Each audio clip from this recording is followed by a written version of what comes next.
What's up guys, welcome to a new video, and today I'm going to show you how to tune rear wheel drive and all-wheel drive drag cars, and I'm going to show you the do's and don'ts on both of them. Today's subject for the rear wheel drive car is going to be the Birdie Mustang, and then I'm going to show you how to tune this thing from beginning to end. Alrighty, so first up is obviously upgrading the car. What I always do first is check and see on how much power I can make with the stock motor. Power adders, twin turbos is usually, most of the time, the highest horsepower option. On certain cars and certain motors, there will be the twin turbo and then there will be a supercharger, and they make the same horsepower but make power differently. Obviously you can see if you look at the graph that these turbos have more gradual ramp into power, and the supercharger is instant as soon as you pull the throttle. You can use either or. 9 times out of 10, the turbos be the best. All right, we got a turbo selected, so we're gonna max upgrade the engine, and then we're gonna see how much power we make. One upgrade you should avoid is oil cooling. The weight you gain from this is really not significant, and if anything, I feel like it's gonna slow you down a bit because you gain too much weight for the horsepower you're getting. So I never put oil cooling on. So we're making 1300 horsepower with the stock motor. I'm actually gonna keep the stock motor in this car, but I'm going ahead and show y'all some engine swaps that are good and engine swaps that are bad. A really common engine swap is this 8.9 liter V8, which is powerful, makes 1500 horsepower, but look at the weight, 4,000 pounds, and right now we're at 3,800. So you get more horsepower, but the weight actually about extra 200 pounds. In some situations it's faster because it's obviously more power, but the weight you get, I feel like it slows you down way too much. Then we have the Viper V10. A lot of times if you can't make more than 1,000 horsepower on the stock motor, a lot of people use the Viper motors. They're light. They make about, I want to say I think 1,100, but there's also good engine swap. I don't really know what this V12 is, but whatever you can do, you can just throw it in, you can upgrade it all the way. You can see how much power it gets and how much weight you save, or you can make your assessment on what you want to do. So for right now, we're going to stick with a stock motor, and then let's go on and fully upgrade the car. All right, so transmission, a lot of people have problem on what to pick. So what I do, I usually go race transmission, even though my quarter-mile drag tunes are 4-gear tunes. I don't go with you can go with the drift transmission. You save a little weight, but it's the weight that you save is really negligible. Like I said, it's 3,025 pounds to 3,017. So it's not really that much of a difference, and it actually hinders you because you don't have 4 gears. And differential, you can use, any of these diffs are fine, but you can adjust it how you want to, but have a race or one of these. I just keep it race to keep it simple. All right, so our final stats is 1,309 horsepower and 3,009 pounds. Alrighty, now that we're done upgrading the car, I'll show you what my base tune is or what I go on. So it gives me, like I said, good base to start out with, so I don't have to go and figure the car out too much. The first thing you want to do is bring your front tire pressure all the way up, your rear all the way down. Gearing, I'm gonna show you what I do. I've seen a lot of people, they don't do what I do.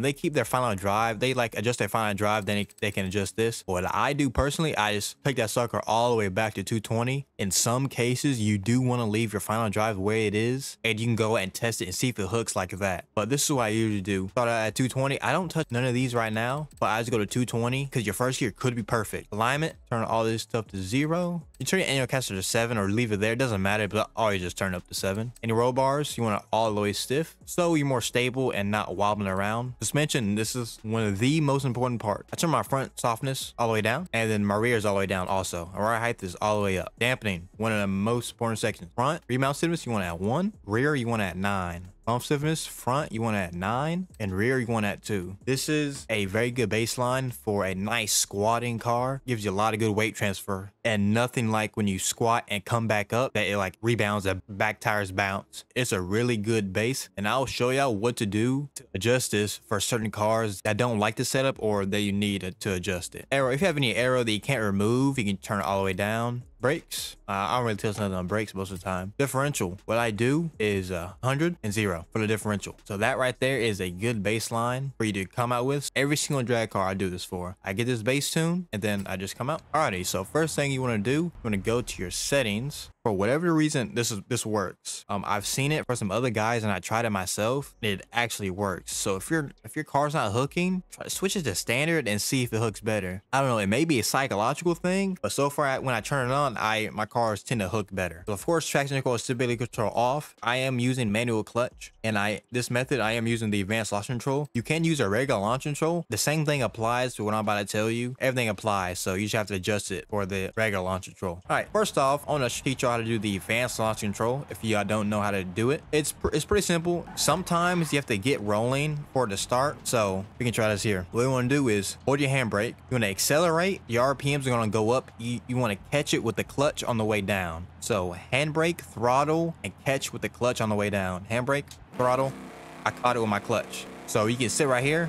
So to adjust RPM, keep your throttle and your handbrake held in. And then right now I'm just tapping the clutch like really fast so that I can move it. Then I can hold it right here. Then I can adjust it from letting go the clutch and catching it back at a lower RPM. Then you let go and go.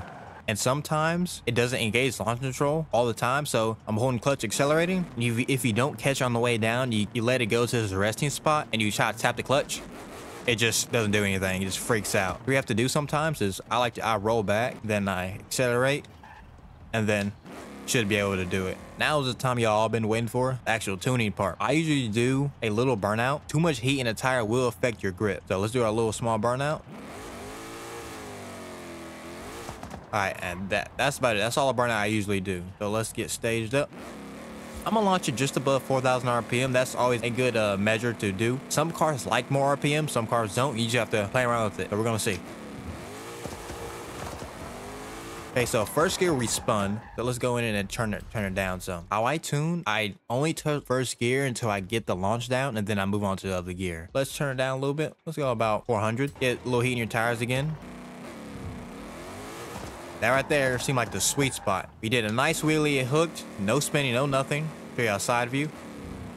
Perfect, boom. All right, our number seems to be 4.0. And if you want to really fine tune, you can just take this up by increments. And it's all about really just fine tuning and see what works and what doesn't. So I suggest y'all sit here, y'all turn it up and turn it down and see where your maximum grip level is at. Take it from there. So now we got first gear down. Let's go to second gear. So now first gear is down. I like to adjust all the other gears. If you look at the bottom right at the graph, what I like to do, I don't look at too much of numbers. I look at the graph and see if it's a nice, even spacing in between them. You want it nice and tight, but not too tight. You have fast acceleration, but you don't be shifting too many times. At the top of fourth gear, when you get to the speed trap, which is the quarter-mile marker. So now I'm going to adjust this until I think that it's a good spacing. I got my gainer adjusted. As you can see, all of them are evenly spaced and it'll give me a nice, good acceleration. So now let's see if we're at the top of fourth gear or in fifth gear or third gear. Alrighty, let's do a little burnout.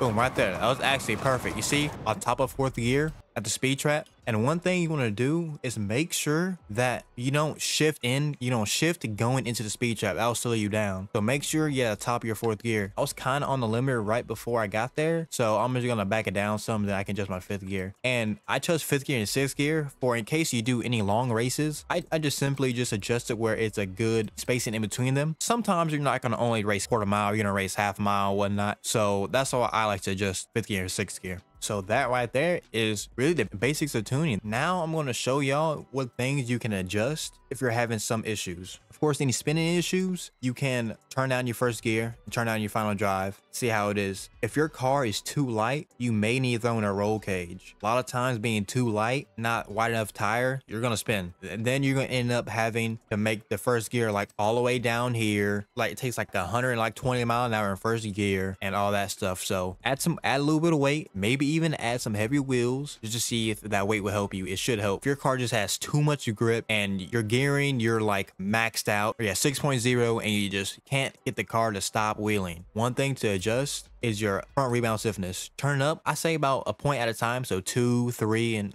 upwards to keep that from wheeling. Some cars, for example, the Lotus Emira, that car has so much grip and it's mid-engine, that sucker is going to do a fat wheelie. So I had to adjust this rebound stiffness like a lot just to get it to stop wheeling. What it's going to do, you're going to stop wheeling, but you're going to start kind of spinning a little bit. All you have to do is find a sweet spot with this. Your stiffness, all this stuff should be fine, but the main thing is adjust this front one right here to help you out with the wheeling. So that's how I tune real drive cars. And it's really all about just messing with stuff and seeing what works, seeing what doesn't. Now I'm gonna show y'all how to tune all-wheel drive cars. The car we're gonna use for all-wheel drive is this 2012 Black Edition GTR. This car is a good base to start off to know how to tune all-wheel drive, because whatever you do to this car, you can apply it to essentially any all-wheel drive car or anything you make all-wheel drive, and take it from what I'm about to show you now onto any other all-wheel drive cars. For all-wheel drive cars, you can apply most of the things from the rear-wheel drive cars to the all-wheel drive cars. So I'm not gonna bore you guys for the upgrade and all this stuff. Everything's the same, and I'll show you the key differences with tuning all-wheel drive. Now I'm gonna show you my base tune for all-wheel drive cars. Tire pressure all the way down, gearing final drive all the way down, or you can keep it the same and see if it's good just like that. Alignment, same thing, 0 0. And roll bars all the way stiff. Springs, same thing, front all the way down. Dampening, this is the most important part. My setup that I use for dampening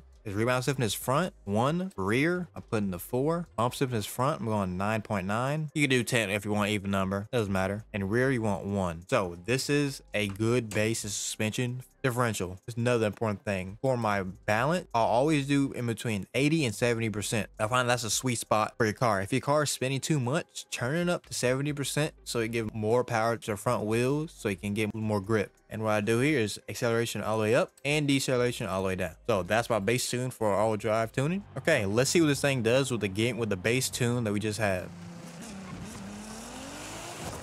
So that actually hooked pretty dang good. So as you can see, I did a wheelie. That means we're hooking. Some cars do a wheelie, and when they come down, they spin. So just like for the rear-wheel drive, you're gonna go to front rebound stiffness and turn it up, do the same thing until you stop doing the wheelie. So since we grip so much, I'm gonna turn it up some. I think it can definitely take more. Go to about, we'll try this and see. All right, let's see what that change has done. Actually, we hooked really hard. I could go higher, but I think right now, as it is, I think that's gonna be the hardest we can get. So now we're gonna adjust the rest of the gears. And the same thing is you wanna look at that graph and get it as even as you can. So that right there seems pretty even, so we're gonna give it a try. Okay, let's see how the gearing is now.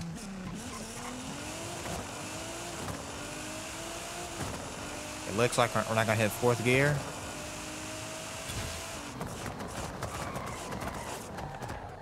Okay, so obviously we did not reach 4th gear going into the speed trap. Certain cases, this is okay. It does not mean that you're shifting too much. In certain cars, yes. But cars with less power, more acceleration is better. So you still want your gear spread out. For example, this car only makes 1,000 horsepower and that Mustang made 1,300 horsepower. So we're able to get away with 4-gear tune because it had the power to deal with the more wider spread gears and keep accelerating. This car can, but you'll be slower. So adding that extra gear will most of the time help you than hurt you, depending on the car. When I say if you have a 5-gear tune, I say about at least 200 feet before you reach the speed trap, have your 4th gear on top of the gear, and then you shift to 5th gear. So you're not shifting before you get to the line too closely. That a lot of the times that shift before you get that speed trap will lose your race. But that's it. That is the basics of all-wheel drive tuning. And like I said, it's really just adjusting every knob and just seeing what does what affects the car, what doesn't. And that truthfully is how to be a better tuner. Now you get even more of a jump start on becoming a master tuner. Hope y'all guys enjoyed this video. This is it for me. Thank you to whoever watched the whole video. Thank you so much. And if you have any more questions on stuff that I missed in the video, or just any other general questions, comment down below and I will answer your questions. And let me know what other videos you want me to do, any more tutorials you want me to do. If you haven't yet, you can join my Discord, link in the description.